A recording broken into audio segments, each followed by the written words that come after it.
Congress versus BJP రెండిటికి పోటీ ఉంటది. అంతేనా? బీఆర్ఎస్ కన్మర్గ్ అయినట్టే. అంతేనా? తెలంగాణ తెలంగాణలో ఒక ఎంపీ గెలిస్తే గ్రేట్ అండి. అంత సవాల్ తీసుకుంటారు బీజేపీ అండ్ కాంగ్రెస్. అంతేనా? బీజేపీ బీఆర్ఎస్ బీఆర్ఎస్ ఒక్క సీట్ గెలిచిన కష్టం అంట బీఆర్ఎస్, చాలా కష్టం. అంతేనా? పరిస్థితులు అంటారా మరి? 100% అని చెప్తున్నా.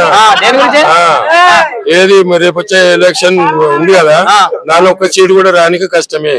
ఒక్క సీట్ కూడా రాదు అని చెప్తున్నా. ఇప్పుడు కూడా చెప్తున్నా రంగంలో దిగుతుండే ఇలా సమీక్ష చేస్తుంది కేసీఆర్ కూడా రాడు అని చెప్తున్నా. కేసీఆర్ వచ్చినా కూడా కష్టం అంట. కష్టం రాడు అని చెప్తున్నా. కేసీఆర్ సీఎం ఉన్నప్పుడు మరి రంగంలో ఉన్నట కానీ అడ్వాన్స్ గా 20 కార్లు అయితే పెట్టుకున్నాడు కదా.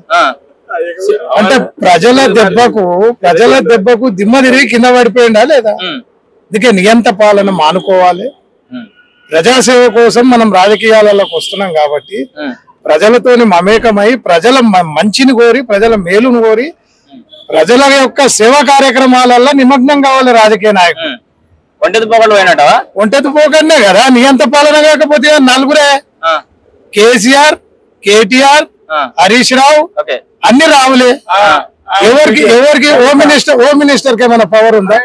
విద్యాశాఖ మంత్రికి ఏమైనా పవర్ ఉందా? రెవెన్యూ శాఖ మంత్రికి ఏమైనా పవర్ ఉందా? ఏ మంత్రికి పవర్ ఉందండి? మరి అది అట్లా లేదు కాబట్టి దాన్ని దొరల పాలన అన్నాం. ఇప్పుడు కాంగ్రెస్ పాలన ప్రజాపాలన అంటావా? 100% గడిలు బద్దలు కొట్టి అప్పుడే తీసేసే కదా. అంతేనా? మరి ఇంకేముంది అలా కనిపించలే. సరే, ఉద్యోగాల విషయంలో ఉద్యోగాల కల్పన ఎట్లుంది ఇక్కడ? సరే, అన్ని విషయాలు మాట్లాడినాం. ఉద్యోగాలలో చేసినంత మోసం ఇంకెంత చేయలేడు. ఉద్యోగాలు ఇస్తాను తాగించండి చెప్తాడు. పొద్దుగా నేను అన్నా నా మాట. ఉద్యోగాలు ఇస్తాను, ఇంటికో ఉద్యోగం ఇస్తాను అన్నాడు అనలేడా? ఆయన అన్నాడు అనలేడా?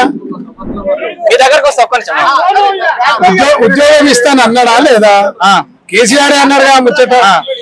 మళ్ళీ ఏమంటాడు? నేను అన్నా అన్నమాట. ఎట్లయితుందండి? ఎట్లా సాధ్యమవుతుందండి?